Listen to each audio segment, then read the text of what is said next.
Perkenalkan, saya Pinto Bonaputra. Sekarang saya ingin bercerita tentang Siti Nurbaya. Cerita ini saya dapatkan setelah saya membaca artikel dari Good News from Indonesia yang saya pikir layak untuk diangkat dalam cerita kali ini. Artikel tersebut berjudul Berkaca pada Siti Nurbaya, sebuah kritik budaya pernikahan di Minangkabau. Jadi, Siti Nurbaya, Kasih Tak Sampai adalah sebuah novel yang ditulis oleh Mara Rusli tahun 1922. Novel ini diterbitkan oleh penerbit Balai Pustaka, penerbit nasional saat itu.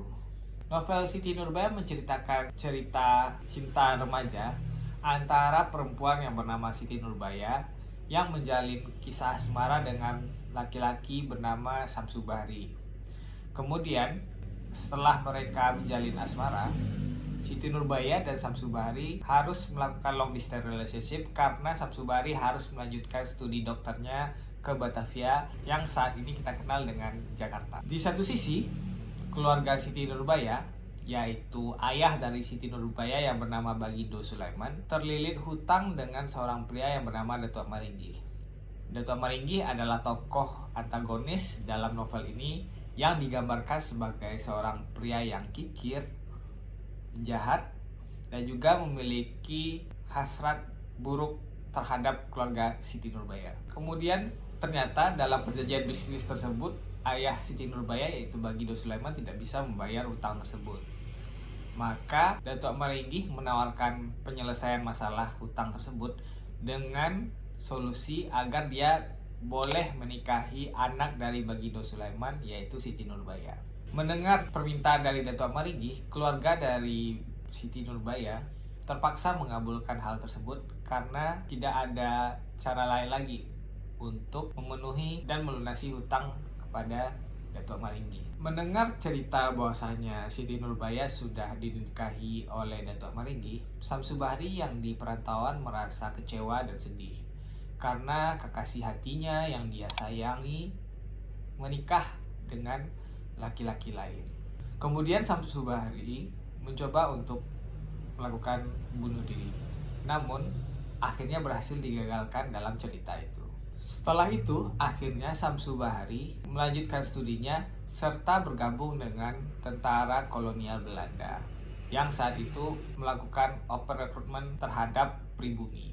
Di akhir cerita, terjadilah pertempuran antara Samsu Bahri dan Datuk Maringgi yang ternyata juga Siti Nurbaya telah dibunuh oleh Datuk Maringgi dengan cara meracunnya. Dalam pertempuran tersebut, Samsu Bahri berhasil membunuh Datuk Maringgi. Siti Nurbaya merupakan novel yang sangat digemari oleh masyarakat. Bahkan sampai era saat ini, telinga kita masih bisa mendengar dan memahami bahwasanya Siti Nurbaya itu tertuju pada konsep pernikahan yang dipaksakan atau perjodohan. Bahkan beberapa ahli menggambarkan bahwasanya novel ini merupakan novel pertama di Indonesia di era modern yang menggambarkan tentang pertentangan budaya. Budaya apa? Pertentangan budaya yang dialami oleh seorang perempuan yang melawan adat istiadat dalam daerah lingkungannya, dalam sukunya.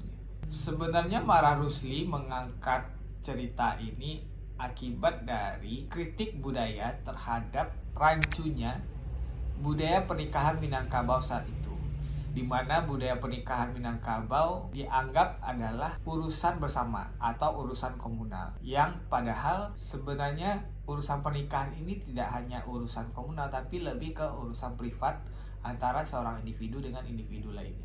Hal ini bisa terlihat dari proses ketika Siti Nurbaya mengalami perjodohan, dan perjodohan ini tidak dilandaskan dengan rasa saling cinta dan rasa kasih sayang antar satu sama lain. Perkawinan yang dipaksakan ini juga digambarkan sebagai sebuah simbol dalam novel tersebut, bahwasanya perempuan itu dianggap sebagai sebuah harta atau sebuah komoditi yang bisa diserahkan untuk menyelesaikan masalah, bahkan masalah perekonomian seperti terlilit hutang. Ya, dan pada akhirnya Siti Nurbaya menikah dengan Datuk Maringgi yang secara perawakan digambarkan dalam novel tersebut sangat kikir, jahat, dan memiliki berbagai macam pemikiran buruk. Jadi di sini sebenarnya Mara Rusli ingin menggambarkan bahwasanya Siti Nurbaya menanggung beban sangat besar dalam membebaskan orang tuanya dari keterikatan ekonomi dan keterlilitan hutang dengan Datuk Maringgi.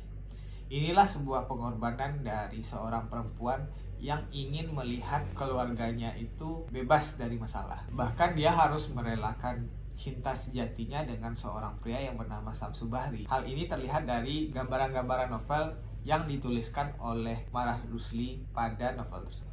Pada masa itu memang masalah perjodohan, masalah perkawinan paksa, kemudian juga perkawinan yang tidak dilandaskan dengan cinta sejati, saling cinta, itu sudah marak terutama di adat istiadat Minangkabau, sehingga novel ini mencoba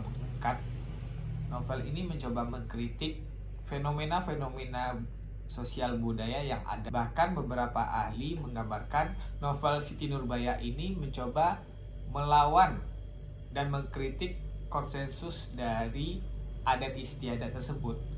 Sehingga memang di beberapa tulisan para ahli, novel ini memang mencoba mengangkat bahwasanya Mara Rusli ingin membebaskan perempuan dengan hal-hal yang terjadi seperti perkawinan paksa yang tidak dilandaskan oleh rasa cinta dan kasih sayang. Tokoh Siti Nurbaya juga digambarkan di novel tersebut sangat memiliki komponen-komponen pasangan ideal dengan Samsu Bahri. Bahkan kisah percintaan dengan Siti Nurbaya dan Samsu Bahri tidak hanya digambarkan dengan kisah cinta yang hanya berlandaskan percintaan dan juga persahabatan, tapi juga digambarkan Samsu Bahri mampu memberikan ide-ide kebebasan, ide-ide perjuangan dalam kehidupan Siti Nurbaya. Inilah yang memberikan unsur-unsur ideal bahwasanya memang laki-laki yang ideal untuk perempuan saat itu adalah laki-laki yang mampu memberikan kebebasan bagi perempuan-perempuan. Namun memang kejahatan dari tokoh antagonis yaitu Datuk Maringgi mengkadaskan semua itu, sehingga pernikahan dengan Datuk Maringgi tidak berjalan dengan harmonis dan akhirnya menjadi bencana. Jadi memang lesson learn yang kita ambil dalam kisah Siti Nurbaya ini adalah, pertama, perkawinan yang memang tidak didasarkan oleh rasa kasih sayang dan cinta, dan bahkan diawali dengan pertentangan, bisa menimbulkan bencana, bahkan menimbulkan efek buruk di kemudian hari. Kemudian yang kedua adalah novel ini mencoba mengangkat bahwasanya cinta yang tulus, cinta yang abadi adalah cinta yang saling mencintai satu sama lain, sehingga hidup rumah tangga ke depan jadi lebih harmonis dan juga komunikasi antar satu sama lain itu adalah penting. Yang ketiga adalah emansipasi dari perempuan.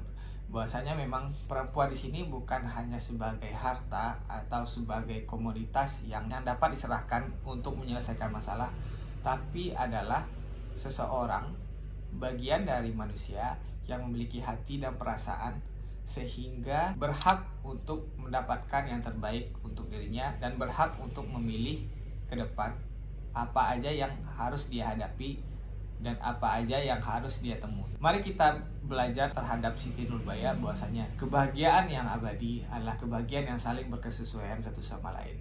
Rumah tangga yang harmonis adalah rumah tangga yang saling memahami, yang saling berkomunikasi satu sama lain.